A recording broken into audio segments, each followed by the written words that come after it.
उसका 1 से 3 तक। आणि प्रेषितांची कृत्ये अध्याय 18 त्याचा 1 पासून 3 पर्यंत। इसके बाद पौलुस एथेंस छोड़कर कुरिन्थ में आया। वहाँ उसने अक्विला नाम का एक यहूदी मिला जिसका जन्म पुन्तुस में हुआ था। वह अपनी पत्नी प्रिस्किला के साथ इटली में हाल ही में आया था, क्योंकि क्लौदियस ने उस सब यहूदियों को रोम से निकाल जाने की आज्ञा दी थी। इसीलिए वो उनके यहाँ गया और उनका एक ही उद्यम था, इसलिए वो उनके साथ रहा और वे काम करने लगे और उसका उद्यम तंबू बनाने का था। त्यानंतर तो अथेन्स सोडून करिंथस गेला। तेव्हा पंथ येथील अक्विला नावाचा कोणी एक यहूदी त्याला आढळला। सर्व यहूद्यांनी रोम शहर सोडून जावे अशी क्लौदियाने आज्ञा केल्यामुळे तो आपली बायको प्रिस्किला हिच्यासह इटालीहून नुकताच आला होता त्यांच्याकडे तो गेला आणि त्यांचा व ह्याचा व्यवसाय एकच असल्यामुळे तो त्यांच्याजवळ राहिला आणि त्यांनी मिळून तो चालवला। त्याचा व्यवसाय राहुट्या करण्याचा होता। हम प्रार्थना करें। पवित्र करुणामय प्रेमी पिता, प्रभु यीशु के नाम से प्रभु मैं आपके सामने आती हूँ, वचन की सेवा को आपके हाथों में देती हूँ। आपका वचन क्या ही सुंदर, क्या ही पवित्र, क्या ही शुद्ध है, इसलिए वचन हम ध्यान से सुनने के लिए और जो हम सुनते हैं वही पालन करने के लिए तो सहायता करना, दया रखना। वचन किताब आपके हाथों में दी है, यीशु के नाम से, आमीन। Praise the Lord, hallelujah. प्रिय, हम यहाँ देखते पौलुस रोम से कहाँ आया है? करंथी में आया है। प्रिय, आपण इथं बघतो की पौल रोम सोडून करंथीला आलेला आहे, क्योंकि रोम का जो उस समय का जो राजा था आणि रोमचा त्यावेळेसचा जो राजा होता क्लौदियस उसका नाम है आणि त्याचं नाव क्लौदियस आहे। उसने उस समय के क्रिश्चियनों को, यहूदियों को कहा था कि वो रोम छोड़कर चले जाए। आणि त्यावेळेस त्यांनी ख्रिश्चन लोकांना म्हणजे यहूद्यांना सांगितलं होतं की त्यांनी रोम शहर सोडून निघून और जावे। उसमें पौलुस वहाँ 2 साल के करीब लगभग रहा था। वो छोड़कर वो कहाँ गया? करंथियों में गया। आणि त्या ठिकाणी पौल तो 2 वर्ष तिथं राहिलेला, ते सोडून तो करंथी येथे गेला। लेकिन उसे एक फैमिली मिली।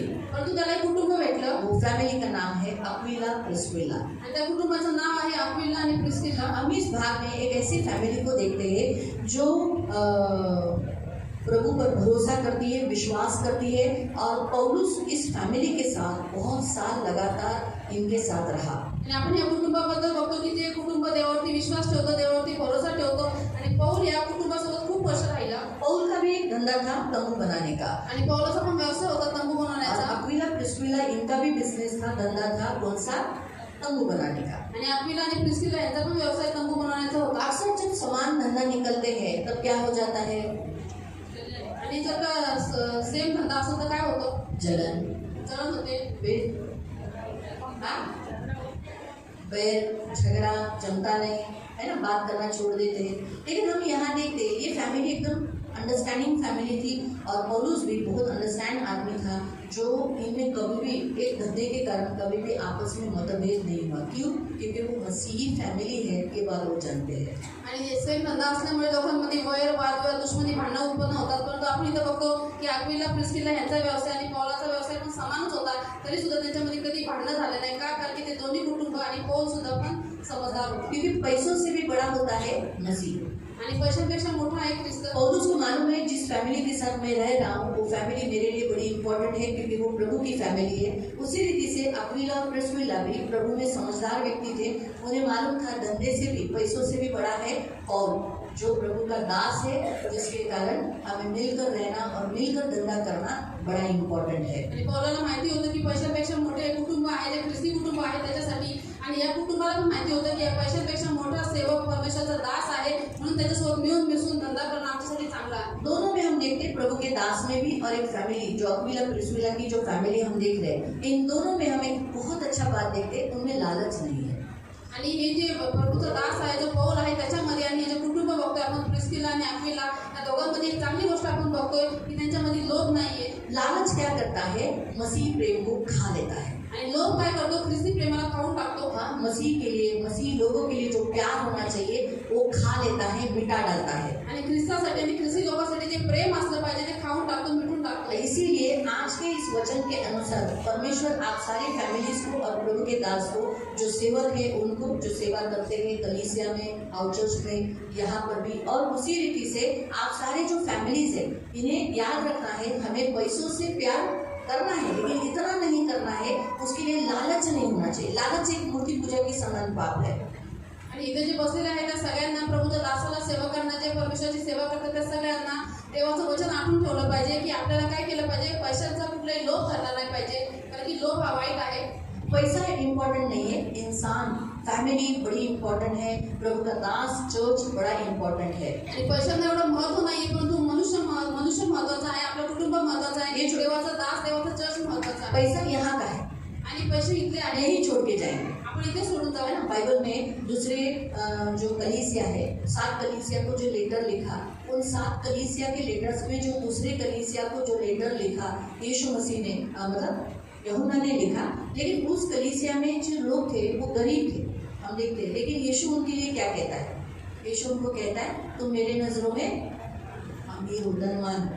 आणि ज्या 7 मंडळींना प्रभूने पत्र पाठवलं यूहन्नाच्या द्वारे, त्याच्यामध्ये दुसऱ्या मंडळीला प्रभू म्हणतो की जरी तू दरिद्री आहेस तरी पण तू माझ्या नजरेमध्ये धनवान आहेस. तो इसलिए ये बात हमेशा याद रखो. क्यों? क्योंकि आप प्रभु के नजरों में अमीर हो. तो पैसा बहुत बहुत पैसा है, वो प्रभु के नजरों में अमीर नहीं है, परंतु जो यीशु पर विश्वास करता है, अपने कुटुंब उसने थाम कर प्रभु के पास ले गया है. क्योंकि आप उसके वचन को पढ़ो, वहाँ क्या लिखा है मालूम? आप हम थोड़ा सा उस अध्याय में जाएंगे तब आपको समझेगा. जो ये वस्तु आपके पास है आप अमीर हो. दूसरा फिर रेवलेशन प्रकाशित वाक्य आणि प्रकटीकरण अध्याय 2 और उसका 2 से पढ़ो. आणि त्याचं वचन 2 पासून. तुझी कृत्ये, तुझे श्रम व तुझा धीर ही मला ठाऊक आहे, तुला दुर्जन सहन होत नाही. एक मिनट, ये इफिसुस की कलीसिया है, स्मुरना की कलीसिया के बारे में पढ़ेंगे. 8वें वचन से पढ़े. स्मुर्ना येथील मंडळीच्या दूताला लिही, जो पहिला व शेवटला, जो मेला होता व जिवंत झाला. अभी आपका प्रभु आपसे कैसी पहचान दिलाता है? क्या करता है? आपसे मुझसे कैसी पहचान दिलाता है? प्रथम और अंतिम, इसलिए बीच में कुछ भी होने दो, कुछ नहीं चेंज हो सकता है, उसमें कोई चेंजेस नहीं आएगा. आदि में प्रभु है, अंत भी प्रभु रहेगा. इसलिए बीच में कितनी भी रुकावटें, कुछ भी आंधी के झोंके आने दो, चेंजेस, नो चेंजेस. यीशु बदलेगा नहीं, अंतिम भी वही रहेगा. और लिखा है मर गया था लेकिन अभी वो क्या है? जीवित है, युगानुयुग जिंदा है. तो आपका यीशु कौन है? जिंदा. ये याद रखो, अपनी पहचान दिखाता है. वो मरा हुआ यीशु नहीं है, जिंदा यीशु है.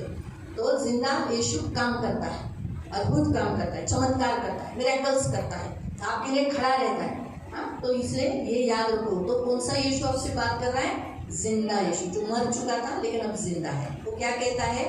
तो असे म्हणतो, तुझी कृत्ये, तुझे क्लेश व तुझे दारिद्र्य मला ठाऊक आहे. तुम्हारा दुख, तुम्हारा दर्द जो तुम प्रभु यीशु के लिए उठा रहे हो, तुम्हारी गरीबी मैं जानता हूँ. तरी तू धनवान आहेस. लेकिन फिर भी तू क्या है? क्या है? लोग आपको गरीब कहते हैं ना, लोक तुम्हाला गरीब म्हणतात, लेकिन प्रभु आपको क्या कहता है? अमीर. अभी आगे बढ़ो.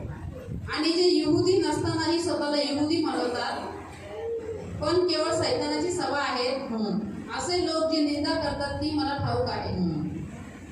तुला जे काही सोसावे लागणार आहे त्याचे भय धरू नको.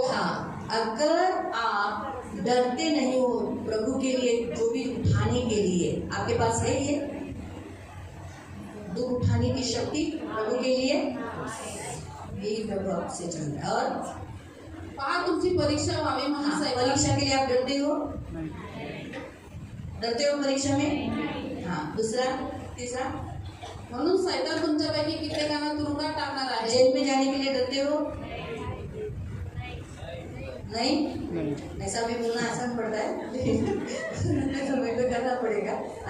आणि तुमचे 10 दिवस हाल अपेष्टात जातील.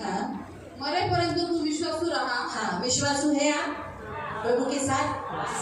बस यही प्रभु आपसे चाहता है, ये आप में देखना चाहता है, यही आपके अंदर होना चाहिए.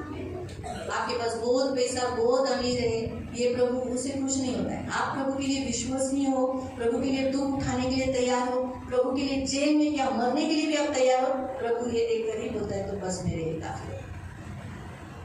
आपको समझ में आ रहा है? ये प्रभु आपको आपके अंदर चाहिए. प्रभूला तुमच्यामध्ये विश्वासूपणा पाहिजे. ये प्रभु के अंदर ऐसा धोखा देने वाला, छोड़ के जाने वाला वो स्वभाव नहीं चाहिए. आणि धोका देणारा विश्वासघाती सोडून जाणं स्वभाव नको. तो प्रभु आज आपसे ये कहता है, अक्विला, प्रिस्किला और पौल, ये जो दोनों के अंदर सेम कौन सी बात थी? लालच नहीं थी. आणि अक्विला, प्रिस्किला आणि पौल यांच्यामध्ये जी गोष्ट समान होती ती कुठली होती की त्यांच्यामध्ये लोभ नव्हता. वो लोग पैसों के पीछे एक मसीह को खत्म करना या उनसे जलन कर खुद को दूर करना, ये स्वभाव नहीं था. आणि ते लोक पैशांच्या मागे जवळ प्रिस्किला संपून टाकणं आणि स्वतःला पण देवापासून लांब करणं हा स्वभाव त्यांच्यामध्ये नव्हता. अक्विला, प्रिस्किला प्रिस्किला इनका जो घर था उन्होंने पौलुस के लिए यानी प्रभु के दास के लिए खोला था। आणि अक्विला प्रिस्किला ह्यांचं जे घर होतं त्यांनी पौलासाठी म्हणजे देवाच्या दासासाठी खुलं ठेवलेलं। इन्होंने अक्विला नाम का जो यहूदी इंसान है उसने पौलुस के लिए अपने घर को खोला था। प्रभु के लिए, प्रभु के शिक्षण के लिए, क्रिश्चियनों के लिए उसने अपना घर दे दिया था। आणि अक्विला नावाचा हा जो यहुदी मनुष्य आहे त्याने आपलं घर पौलासाठी, देवाच्या दासासाठी, प्रभूच्या लोकांसाठी, प्रभूच्या शिक्षणासाठी देऊन टाकलं होतं। वो जो चर्च में उनके घर में जो लोग इकट्ठे होते थे, जो लोग क्रिश्चियंस, जो मसीह लोग उनके घर में आते थे, उनका वो आदर तिथ्य करते थे, उनकी पहुनाई करते थे, उनको प्रभु के करीब लेके जाते थे। आणि जे ख्रिस्ती लोक त्यांच्या घरी एकत्रित व्हायचे, प्रार्थनेला यायचे, ते त्यांचा पाहुणचार करायचे, त्यांचा आदरातिथ्य करायचे आणि देवाच्या जवळ त्यांना घेऊन जायचे। प्रभु में विश्वास में दृढ़ थे आणि हे लोक विश्वासामध्ये दृढ और होते ईश्वरीय गुण उनके अंदर थे। आणि परमेश्वराचे स्वभावाचे गुण आज त्यांच्यामध्ये बाइबल भी हमें यही बताता है कि मसीह लोगों की जो फैमिलीज है, जो कुटुंब, आपके अंदर ईश्वरीय गुण होना चाहिए। ऐसे गुण जो परमेश्वर के गुण, जिससे आप मसीह फैमिली जानी चाहिए। आणि आज प्रभूचं वचन तुम्हाला आणि मला हे सांगतं की आपण जे परमेश्वराचे आहोत त्या आपल्या कुटुंबामध्ये देवाचं गुण असले पाहिजे, आपला परमेश्वराचा स्वभाव असला पाहिजे की ज्याच्याद्वारे आपण ख्रिस्ती कुटुंब म्हणून जाणले तो जातो। आपके अंदर आप मसीह फैमिली हो तर तुम्ही एक ख्रिस्ती कुटुंब आहात। तो बाइबल मसीह कुटुंब के विषय पर क्या बताता है? आणि बायबल ख्रिस्ती कुटुंबाविषयी काय सांगतं? सबसे पहला पॉइंट प्यार। सगळ्यात पहिला मुद्दा आहे म्हणजे आप प्रेम। मसीह फैमिली हो, आपके अंदर पहला प्यार होना चाहिए, आणि तुम्ही ख्रिस्ती कुटुंब आहात म्हणून तुमच्यामध्ये सर्वप्रथम प्रेम असलं पाहिजे, क्षमा होनी चाहिए, क्षमा असली पाहिजे, एकता होनी चाहिए, एकता असली पाहिजे और अपने में जो घर में सदस्य है उनको आदर देना ये जरूरी होना चाहिए। आणि आपल्या घरामध्ये जेवढे सदस्य आहेत त्या प्रत्येकाला आदर देणं खूप गरजेचं आहे। पहला प्रेम, पहिला मुद्दा आहे प्रेम, क्षमा, दुसरा क्षमा, तीसरा है एकता, तिसरा आहे एकता, चौथा आपके घर में छोटा हो बड़ा हो सबको आदर देने वाला होना चाहिए। आणि चौथा मुद्दा आहे तुमच्या घरी लहान असो किंवा मोठे असो सगळ्यांनी एकमेकांना आदर दिला और पाहिजे। पांचवा पॉइंट ये है कि आप घर के लोग जो है हर एक जन अपनी जिम्मेदारी, मेरे घर में ये जिम्मेदारी है, मैं घर में रहता हूँ, ये घर मेरा भी है, तो ऐसा जिम्मेदारी व्यक्ति क्या करता है, अगर इधर कोई पड़ा है नहीं इधर रुमाल गिरा है, इधर उठाते रहो ऐसा, एस्तर एवढा एस्तर एवढा एस्तर बेटा, एस्तर पानी ला, एस्तर सब ऐसा नहीं, तो फिर मैं कौन? ऐसा नहीं, आपको समझ में आया? आणि घरातल्या लोकांनी प्रत्येकाने स्वतःची कामं स्वतः करायची, स्वतःची जबाबदारी स्वतः घ्यायची, दुसऱ्यांना सगळं नाही सांगायचं। है ना? लोग क्या करते हैं, मेरा काम नहीं है, कपड़ा धोना मेरा काम नहीं है, बर्तन घसना मेरा काम नहीं है, बीवी बीमार है तो बर्तन घस भी दिया तो कोई बात नहीं, कपड़े इधर उधर अस्त व्यस्त है, पत्नी को थोड़ा सा हेल्प किया घर को, क्योंकि घर अकेले का नहीं है, सिर्फ पत्नी का घर नहीं है, आणि घर एकटेच नसतं, फक्त पत्नीचं घर नसतं। है ना? तो हमें जो इधर भी कचरा दिखता है डस्टिंग, हम खुद से जाकर डस्टिंग भी कर सकते हैं, हम खुद से कर सकते हैं, आणि जिथे कुठे आपल्याला घाण दिसते आपण स्वतःहून साफ करू शकतो। है ना? हम आप आए हैं, मम्मी अगर कपड़ा धो रही है तो बच्चों ने क्या करना चाहिए, खुद से जाकर मम्मी को बोलकर मम्मी मैं खाना ले रहा हूँ ऐसा बोलकर खुद के हाथ से ले सकते हैं। आणि आईचे कपडे धुत असेल तर मुलांनी स्वतः जाऊन आईला विचारून की मम्मी मी जेवण घेत आहे, स्वतः येऊन जेवण घेऊ शकतो। आ गए घर में, शूज इधर डाला, इधर भी फेंका, हमें खाना जल्दी लगा। घरामध्ये आई वास्तव तो केलं। जिम्मेदारी मतलब आप सब घर में एक रहते हो तो सिर्फ एक के ऊपर लोड नहीं, आप सबकी जो ड्यूटीज है, आपके घर में जो बच्चों की, आपकी, पति की, पत्नी की, माँ की, पिता की जो भी ड्यूटीज है, जो काम है वो सबने करना है। अब एक ही जन कमा रहा है बाकी के सब बैठ के खा रहे हैं, ऐसा नहीं होना चाहिए। सभी लोग मिलजुल कर, जो पगार आया तो एक ही ने नहीं देना है, घर में जितने सदस्य हैं उन्होंने सबने पगार है। क्योंकि जवान क्या सोचते हैं, कमाने का ना तो अरे पगार मेरा है मैं कमाऊंगा मोबाइल लूंगा, ऐसे नहीं, मोबाइल के लिए आप नहीं करना। अगर माँ बाप परमिशन देते तो मोबाइल लेना है, आप कमाए मोबाइल लिया 12,000 15,000 20,000 का EMI भर रहे, वो नहीं होना चाहिए। आपका जब भी आप घर के सदस्य हो, घर में रेशन के लिए, क्योंकि जो घर चलाता है उसके हाथ में धन देना, उसको अगर लगा कि हाँ बाबा इसको मोबाइल की जरूरत है तो वो आगे कर दीजिए। तुम्हाला घरातून परमिशन असेल तर मोबाईल घ्या। कोई लोग क्या सोचेगा, बड़ा भाई देता है मैं क्यों दूँ, काय काय विचार करता, मोठा भाऊ देतो ना घरामध्ये, मी कसं मैं क्यों दूँ, मी का देऊ, माँ कमाती है ना माँ कमाई मैं क्यों दूँ, पिताजी कमा रहे तो धंधा करते मैं क्यों दूँ, नहीं वो क्यों दूँ नहीं। आप सब घर में रहते हो, आप सबका घर का जो जिम्मेदारी है खास करके फाइनेंशियली से लेके हर एक घर के काम से लेके आप सब एकत्रित होकर करना है, क्योंकि जब एकत्रित होगा सब मिलजुल कर होगा। सोचो उदाहरण के तौर पर मैं थोड़ा सा कपिल भाई का पकड़ देती हूँ। अगर कपिल भाई के घर में तीनों कमाते हैं, तीनों का पगार आएगा तो सरिता क्या कर सकेगी? बचत कर सकेगी। आणि कपिलच्या घरामध्ये तिघ जण कमवतात, तिघांचा जर पगार एकत्रित आला तर सरिता त्याची काय करत त्यांना वाचून ठेवत संभाले बाकी कर संभाल क्या कर सकते हैं? 1+1 बना सकते हैं आणि त्या पगाराच्या द्वारे ते लोक काय करू शकतात? अजून एक मूर्ती मजल जोडू शकतात, कुछ ना कुछ उपाय कर सकते हैं ना। काय ना काही बैंक में पैसा तो रहना चाहिए ना। एक ही के पास तो एक ही का पैसा आ रहा है, सोचो कौशिक का ही पैसा सब घर में खर्चा हो रहा है और दीक्षांत का कुछ भी नहीं आ रहा है, तो फिर कैसे एक पर बहुत लोड पड़ जाएगा। आणि कौशिकला जो पैसे घरामध्ये खर्च होता दीक्षा म्हणून काहीच येत नाही, त्या घरामध्ये लोड पडून तो जाईल। घर में जितने सदस्य हैं मिलकर काम करो। साई अकेली काम करेगी या फिर जमुनाताई अकेले काम करेगी, ऐसा नहीं। जब सब है घर में मिलकर काम करो, एक इधर का काम करे, एक इधर का काम करे, तो फटाक से काम होगा बैठने के लिए। तो जिम्मेदारी, तो ये जवाबदारी से लिखा है जिम्मेदारी। हर घर के व्यक्ति ने ये याद रखना है कि ये घर मेरा है, ये मेरे लोग हैं, ये मेरी है, ये मेरी है, ये मेरा पिताजी है, मेरी माँ। ये ऐसा नहीं सोचना है अरे ये क्या बुढ़ा है, ये सास है, ये ससुर है, नहीं, ये मेरे हैं, मेरे घर के हैं, ये सोचकर रहना। आणि घरातले सगळे सदस्य आपलेच आहे असा विचार करून आपण राहायचे। इसमें हम ये नहीं सोचना तेरा मेरा। आणि तुझं माझं नाही करायचं तो याच्यामध्ये। बाइबल की जो फैमिली है, यही पहला पॉइंट परमेश्वर आपको बताती है। आणि बायबलमध्ये जे कुटुंब आहे त्याच्याबद्दल देव तुम्हाला हा पहिला मुद्दा सांगतो। रिश्ता जो घर में होता है वो प्रेम का होना चाहिए। आणि आपले जे घरामध्ये एकमेकांशी नाते आहेत ते प्रेमाचे असले अगर पाहिजे। आपके घर में एक दूसरे के लिए प्यार नहीं रहेगा तो घर टिकेगा नहीं, मजबूत बनेगा नहीं। आणि तुमच्या घरामध्ये जर एकमेकांसाठी प्रेम नसेल तर ते घर टिकणार नाही, और मजबूत सबसे होणार नाही। पहला पॉइंट आपको प्रभु बताता है, आपको प्रेम आपके बोली से प्रकट करना है। ऐसा नहीं ये ऐसा चले कर दे दे, ऐसा नहीं, ऐसा करना है ऐसा। तो इस रीति से आप एक दूसरे से वार्तालाप करो जिससे सुनने वाला आनंदित हो जाए, अच्छे हो जाए, यानी आपका प्रेम बोली से दिखने दो। आणि तुम्हाला बोलण्याच्या द्वारे प्रेम प्रकट करायचं आहे। तुमचं बोलणं चांगलं आणि सलोख्याचं असलं पाहिजे की ज्याच्याद्वारे दिसलं पाहिजे ख्रिस्त। निस्वार्थ प्यार होना चाहिए, ऐसा जिसमें आपका कुछ सेल्फिश आपका स्वार्थ निकले, ऐसा प्यार नहीं हो। आणि तुमचं प्रेम निस्वार्थी असावं, याच्यामध्ये आपलं काही स्वार्थ निघावं, आपलं काम निघावं असं प्रेम और असतं। आप अपने घर में एक दूसरे को रिस्पेक्ट देने वाले हो। आणि तुम्ही सर्वजण तुमच्या घरामध्ये एकमेकांना आदर देणारे असले पाहिजे। भले अगर स्त्री कमाती नहीं है, काम को नहीं जाती, तो भी आपको उसे रिस्पेक्ट देना है। आणि जरी स्त्री कामाला जात नाही, ती कमवत नाही पैसे, तरी सुद्धा तुम्हाला तिला आदर द्यायचा आहे। तो प्रभु ऐसे बिब्लिकली फैमिली से प्रसन्न होता है। अभी जैसे हम जो अक्विला और प्रिस्किला के बारे में देखेंगे, तो उनको तो बच्चा हुआ ही नहीं, लेकिन फिर भी उन्होंने अपनी पूरी जिंदगी प्रभु के सामने ऐसी ही बिताई, ऐसी, उन्हें बच्चा नहीं हुआ, लेकिन उन्होंने अपना दोनों का लाइफ, अपना घर और अपना सारा धन प्रभु के लिए इस्तेमाल किया। अपना घर 24 आवर्स उन्होंने प्रभु की प्रार्थना के लिए खोल दिया था। आणि अक्विला आणि प्रिस्किलाला मुलं झाले नाही, परंतु त्यांनी आपलं जीवन देवासमोर एवढं नीतिमत्वाने व्यतीत केलं की त्यांनी आपलं जीवन प्रभूला दिलं, वरून आपलं घर, आपलं धन सगळं प्रभूसाठी त्यांनी खुलं ठेवलं। बाइबल में ऐसी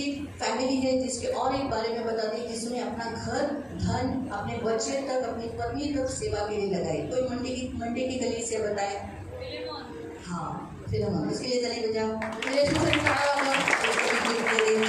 तिला गिफ्ट देऊ।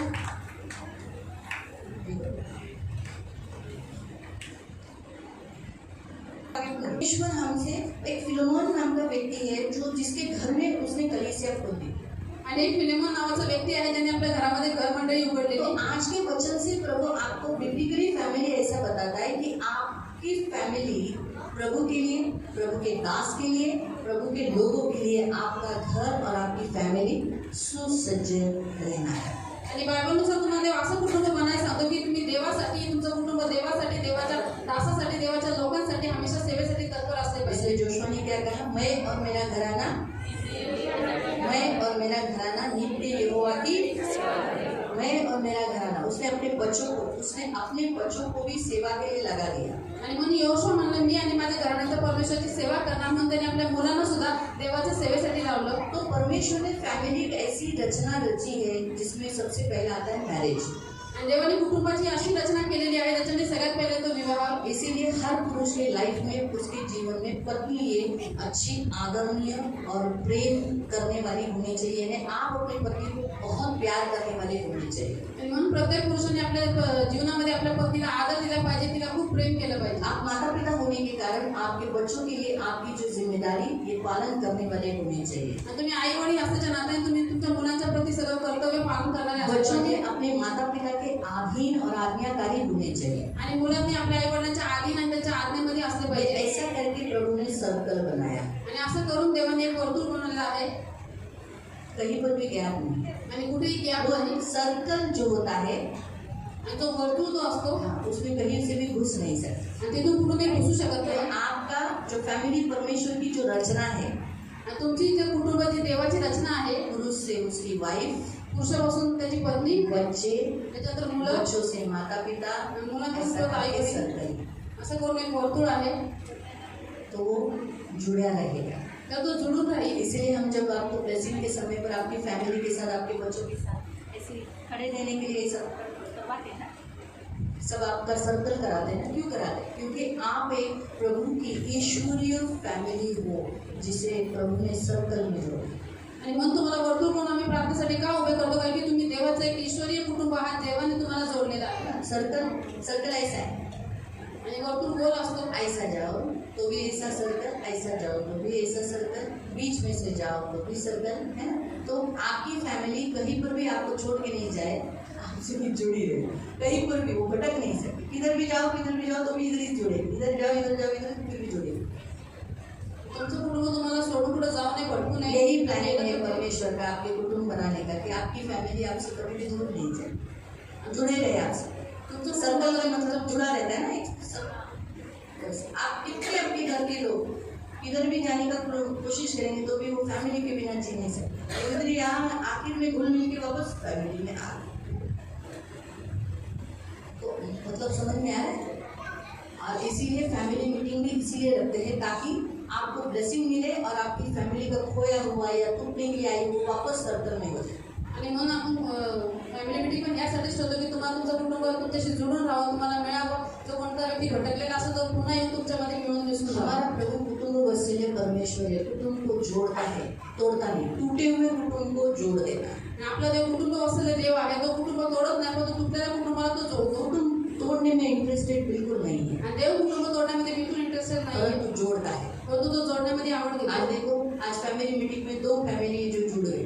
आज फॅमिली मीटिंग मध्ये 2 फॅमिली आहेत ज्या जुडलेल्या आहेत. बबली सिस्टर की फैमिली आणि एक बबली सिस्टरची फॅमिली. लगातार इतने साल से वो अकेली अपनी बेटी के साथ फैमिली मीटिंग में यहाँ बैठती थी. आज वो पहले लाइन में पहले नंबर पर बैठ रही है अपने पति के साथ. आणि एवढ्या वर्षापासून फॅमिली मीटिंग मध्ये आपल्या मुलीसोबत तिकडे बसायच्या, पण तो आज देवाच्या कृपेने ते आपल्या पतीसोबत बसलेले आहेत. दूसरी फैमिली जमुना अडाव. आणि दुसरं कुटुंब आहे जमुना आडावचं. है ना.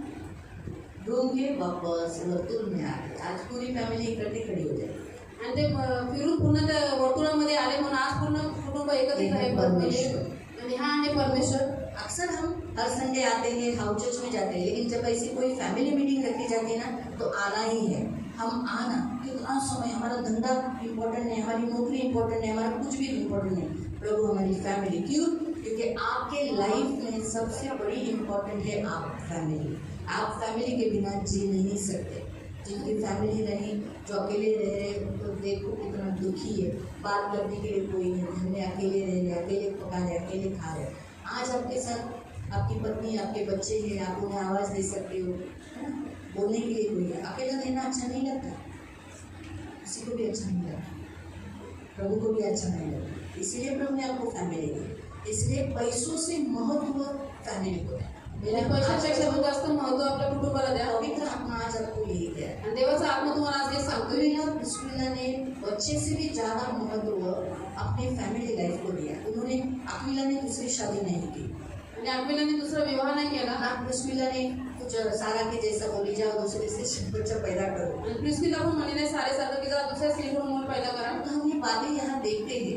आणि आपण एक गोष्ट आपण इथं बघू. वो एक दूसरे के साथ, प्रभु के साथ निष्ठा से, आणि ते एकमेकांशी आणि देवाशी एकदम फेथफुल राहिले. एक दूसरे के साथ. तो फैमिली में फेथफुलनेस इज वेरी इम्पोर्टेंट. आणि कुटुंबामध्ये विश्वास योग्यपणा खूप गरजेचा आहे. एक दूसरे के साथ एक जो बेटा कमजोर, शायद अभी किस में कमजोरी था, अगला में था या दूसरा में मालूम नहीं, लेकिन बच्चा नहीं हुआ, वो हमें नहीं देखना. लेकिन बाइबल हमें बताती है दोनों ने एक दूसरे का साथ दिया. आणि आपल्याला प्रिस्किलामध्ये कमी होती आपल्याला माहिती नाही कारण की बायबल आपल्याला नाही सांगत परंतु बायबल आपल्याला हे सांगतं की त्या दोघांनी एकमेकांचा साथ दिला. तो प्रभु आज आपसे यही कहता है, ये जो विवाह की जो कुटुंब की जो रचना है, इस कुटुंब की रचना से आप कभी आउट नहीं जाना.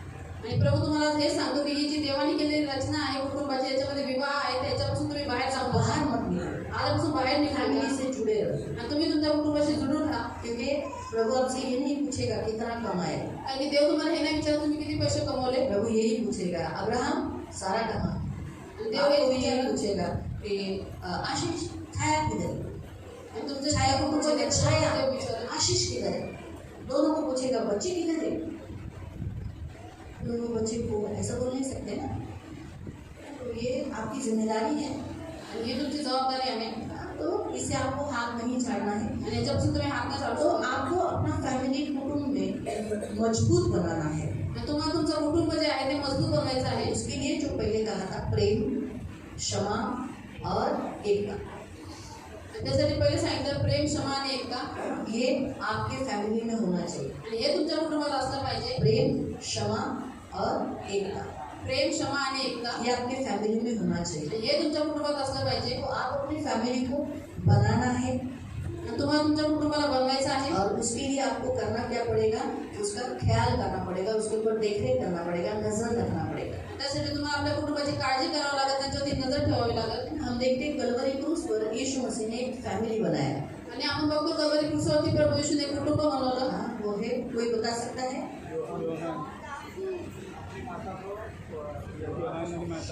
फिर इसके लिए ताली बजाएं विकास के लिए. यीशु आने वाला है. निकाले यूहन्ना अध्याय 19 और उसका 26-27. आणि योहान अध्याय 19 त्याचा वचन 26